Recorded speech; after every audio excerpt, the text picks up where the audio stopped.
America और Israel के शनिवार 28 फरवरी को ईरान पर हमला करने के कुछ ही घंटों के बाद ईरान ने मध्य पूर्व में कई इस्लामी देशों पर हमले किए। ये देश ईरान के इसलिए निशाने पर आए क्योंकि वहां अमेरिकी सैन्य ठिकाने मौजूद हैं। इन्होंने अमेरिका इजराइल के ईरान के खिलाफ की गई साझा कार्रवाई में मदद की थी। ईरानी सेना ने कहा कि अमेरिका और इजराइल के ईरान पर किए जा रहे बड़े पैमाने पर और लगातार हमले के जवाब में ईरान ने पूरे क्षेत्र में हमले शुरू कर दिए हैं।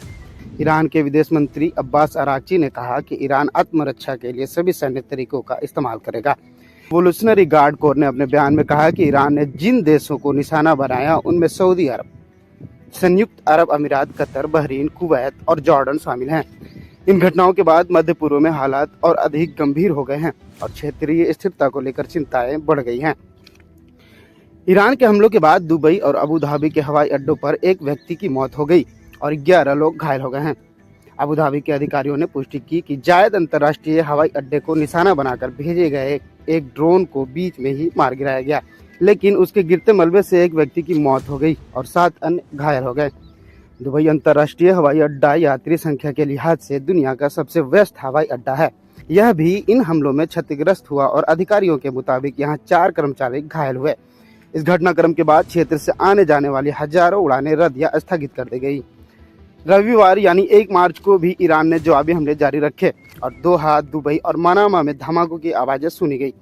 अपने सर्वोच्च नेता अयातुल्ला अली खामनेई की मौत के बाद ईरान ने बैलिस्टिक मिसाइलों और ड्रोन का इस्तेमाल करते हुए खाड़ी क्षेत्र में अमेरिका के सहयोगियों और ठिकानों पर बड़े पैमाने पर हमले किए हैं। इस बीच कतर, बहरीन, जॉर्डन और कुवैत ने कहा कि उन्होंने उनकी ओर दागी गई मिसाइलों को रोक लिया, लेकिन गिरते मलबे से बड़े पैमाने पर नुकसान हुआ है। यहाँ अमेरिकी सैन्य ठिकाने हैं। दुबई में भी एक हवाई हमले को रोके जाने के दौरान गिरे मलबे से जेबेल अली डीप सी पोर्ट के एक हिस्से में आग लग गई। बहरीन के गृह मंत्रालय ने बताया कि ड्रोन हमले के कारण वहां के हवाई अड्डों को नुकसान पहुंचा। रविवार सुबह भी ऐसे हमलों की पुष्ट खबरें थी। ईरान के मुस्लिम बहुल देशों पर किए गए हमलों के बाद कई देशों ने कड़ी प्रतिक्रिया दी और इसे अपनी संप्रभुता का उल्लंघन बताया। ऑर्गेनाइजेशन ऑफ इस्लामिक कोऑपरेशन, जो कि संयुक्त राष्ट्र के बाद दुनिया का दूसरा सबसे बड़ा अंतर सरकारी संगठन है, उसने भी ईरान के हमलों की निंदा की। OIC में 57 देश शामिल हैं। इसे अक्सर इस्लामी दुनिया की सामूहिक आवाज कहा जाता है। साल 1969 में बनी इस संस्था का मकसद दुनिया भर में मुसलमानों के हितों की हिफाजत करना है। एक बयान में OIC ने कहा कि सदस्य देशों की संप्रभुता और अंतर्राष्ट्रीय कानून के सिद्धांतों का लगातार उल्लंघन एक खतरनाक मिसाल है। इससे अच्छे पड़ोसी संबंधों, आपसी सम्मान और दूसरे देशों के आंतरिक मामलों में दखल न देने जैसे अंतर्राष्ट्रीय रिश्तों की बुनियादी कमजोर पड़ती है।